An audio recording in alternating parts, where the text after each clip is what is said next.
നമസ്കാരം. മീഡിയ കമ്പാനിയുടെ വളരെ പ്രധാനപ്പെട്ട ഡെയിലി അപ്ഡേറ്റിലേക്ക് സ്വാഗതം. എല്ലാവരും അറിഞ്ഞിരിക്കേണ്ട പ്രധാനപ്പെട്ട കുറച്ച് ഇൻഫർമേഷനാണ് വീഡിയോ വഴി ഷെയർ ചെയ്യുന്നത്. ഏറ്റവും ആദ്യത്തെ പ്രധാന അറിയിപ്പ്, PM കിസാൻ സമ്മാൻ നിധിയുടെ ധനസഹായം ലഭിക്കുന്നവർ തീർച്ചയായിട്ടും അറിയുക. 24ാമത്തെ ഗഡു ഉൾപ്പെടെയുള്ള ആനുകൂല്യങ്ങൾ, തുടർന്ന് 5 വർഷക്കാലത്തേക്കുള്ള ധനസഹായം ഏകദേശം 3.15 ലക്ഷം കോടി രൂപ ഇപ്പോൾ കേന്ദ്ര സർക്കാർ അനുവദിച്ചിട്ടുണ്ട്. ഈ തുക 5 വർഷക്കാലത്തേക്ക് PM കിസാൻ സമ്മാൻ നിധി മുടങ്ങാതിരിക്കുന്നതിന് വേണ്ടി മുൻകൂറായിട്ട് തന്നെ ഇപ്പോൾ അനുവദിച്ചിരിക്കുകയാണ്. അതുകൊണ്ട് തന്നെ നമുക്ക് ഓരോ ഇൻസ്റ്റാൾമെൻറ്റുകളും മുടങ്ങാതെ ലഭിക്കും. പക്ഷേ നമ്മളുടെ സംസ്ഥാനത്ത് ഇപ്പോൾ ഒരു മസ്റ്ററിങ് അല്ലെങ്കിൽ KYC നടന്നുകൊണ്ടിരിക്കുകയാണ്. ഒന്നുകൂടി നമ്മളിതൊന്ന് പുതുക്കി എടുക്കണം. അക്ഷയ കേന്ദ്രങ്ങളിലും കോമൺ സർവീസ് സെൻ്ററുകളിലുമെല്ലാം നമുക്ക് എത്തിച്ചേർന്ന് ഇത് പുതുക്കുന്നതിന് വേണ്ടി സാധിക്കും. ആധാർ കാർഡുമായിട്ട് എത്തിച്ചേർന്നാൽ മതിയാകും. നമുക്ക് ബയോമെട്രിക് സംവിധാനം വഴിയൊക്കെ ഈ പുതുക്കൽ നിർവഹിക്കുന്നതിന് വേണ്ടി സാധിക്കും. രാജ്യവ്യാപകമായിട്ട് മസ്റ്ററിങ്ങിനെ സംബന്ധിച്ച് അറിയിപ്പുകളില്ല. പക്ഷേ നമ്മളുടെ സംസ്ഥാനത്ത് മസ്റ്ററിങ്ങുകൾ ചെയ്തു കൊടുക്കുന്നുണ്ട്. അത് എല്ലാ തരത്തിലും വിവിധ മേഖലകളിൽ ഗ്യാസ് മസ്റ്ററിങ്, അതോടൊപ്പം PM കിസാന്, അതോടൊപ്പം സംസ്ഥാനത്തെ ക്ഷേമ പെൻഷൻ, ഇങ്ങനെ ഒട്ടനവധി മേഖലകളിൽ KYC നിർബന്ധമാക്കിയിരിക്കുകയാണ്, അല്ലെങ്കിൽ മസ്റ്ററിങ് നിർബന്ധമാക്കിയിരിക്കുകയാണ്. അപ്പോൾ ആ സംവിധാനം തന്നെയാണ് ഈ ഒരു PM കിസാൻ സമ്മാൻ നിധിക്കും ബാധകമാകുന്നത്. ആനുകൂല്യം തുടർന്ന് വേണമെങ്കിൽ ഈ കാര്യങ്ങൾ ചെയ്യുക. അപ്പോൾ നമുക്ക് അടുത്തുള്ള ഓൺലൈൻ സർവീസ് സെൻ്ററൊക്കെ ആയിട്ട് ബന്ധപ്പെട്ട് കഴിഞ്ഞാൽ ഈ കാര്യങ്ങളെപ്പറ്റി അറിയാൻ സാധിക്കുന്നതും മസ്റ്ററിങ് പൂർത്തീകരിക്കാൻ സാധിക്കുന്നതാണ്. മുൻ വർഷങ്ങളിൽ നമ്മൾ മസ്റ്ററിങ് ചെയ്ത് കാണും. പക്ഷേ ഈ വർഷവും നമുക്ക് തുടർന്ന് ആനുകൂല്യം ലഭിക്കേണ്ടതിന് ഈ കാര്യങ്ങളൊക്കെ ഒന്ന് ചെയ്യുക. അതോടൊപ്പം തന്നെ കർഷക ID ഇതുവരെ എടുത്തിട്ടില്ലാത്തവർ കർഷക ID എടുക്കുന്ന കാര്യം കൂടി പ്രത്യേകം ശ്രദ്ധിക്കേണ്ടതുണ്ട്. രണ്ടാമത്തെ മറ്റൊരു പ്രധാനപ്പെട്ട അറിയിപ്പ്, സംസ്ഥാനത്ത് സാമൂഹിക സുരക്ഷാ ക്ഷേമനിധി പെൻഷനൊക്കെ വാങ്ങുന്ന വ്യക്തികൾ ശ്രദ്ധിക്കുക. ബാങ്ക് അക്കൗണ്ടിലേക്കായിരിക്കും എല്ലാവർക്കും ധനസഹായം എന്ന പുതിയ ഉത്തരവ് വന്നിട്ടുണ്ട്. എന്നാൽ അത് നടപ്പിലാക്കുക ഓണത്തിനൊക്കെ ശേഷമായിരിക്കും. ബാങ്ക് അക്കൗണ്ട് എടുക്കാനായിട്ട് സാവകാശം കൊടുക്കണം.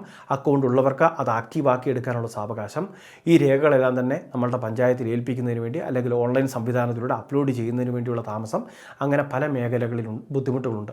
അപ്പോൾ ഇതെല്ലാം തന്നെ കൃത്യമായിട്ട് സർക്കാർ കണ്ട് അതിനുള്ള സമയവും സാവകാശവും അനുവദിക്കുമെന്ന് വ്യക്തമാക്കിയിട്ടുണ്ട്.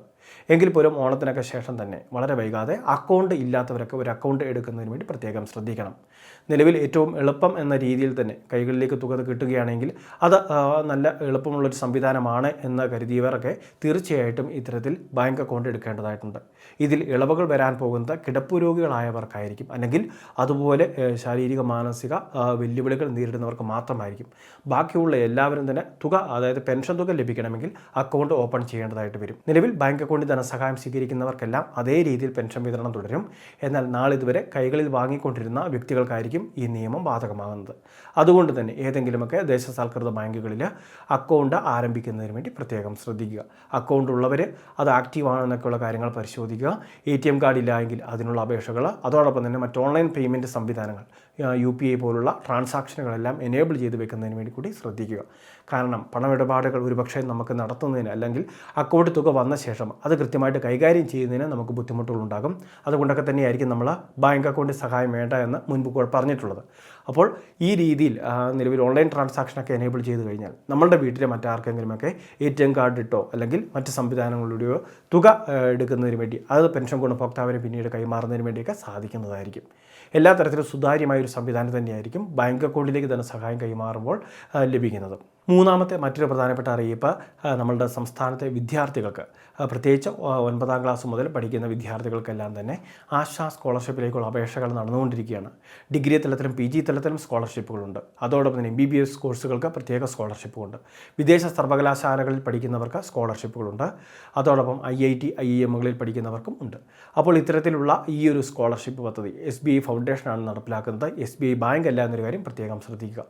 അപ്പോൾ ഉയർന്ന മാർക്കും സാമ്പത്തികമായിട്ട് പിന്നോക്കം നിൽക്കുന്നവർക്കും കുടുംബ വാർഷിക വരുമാനമൊക്കെ 3 ലക്ഷം രൂപയിൽ താഴെ, 6 ലക്ഷം രൂപയിൽ താഴെ എന്നൊക്കെ കൃത്യമായിട്ട് സ്ലാബുകളുണ്ട്. അതെല്ലാം തന്നെ കൃത്യമായിട്ട് പാലിക്കുന്നവർക്ക് ബന്ധപ്പെട്ട ഡോക്യുമെൻറ്റുകളെല്ലാം ഹാജരാക്കി അപേക്ഷകൾ സമർപ്പിക്കാം. സെപ്റ്റംബർ മാസം 4-ാം തീയതി വരെ സമയമുണ്ട്. ഈ സ്കീമിനെ സംബന്ധിച്ചുള്ള വീഡിയോ മുൻപ് നമ്മുടെ ചാനൽ ചെയ്തിട്ടുണ്ട്. വീഡിയോ കണ്ട് മനസ്സിലാക്കുക. വളരെ പ്രധാനപ്പെട്ട കുറച്ച് ഇൻഫർമേഷനാണ് വീഡിയോ വഴി ഷെയർ ചെയ്തത്. ഇതുപോലുള്ള അറിയിപ്പുകൾക്ക് ചാനൽ സബ്സ്ക്രൈബ് ചെയ്യുക, ഫോളോ ചെയ്യുക.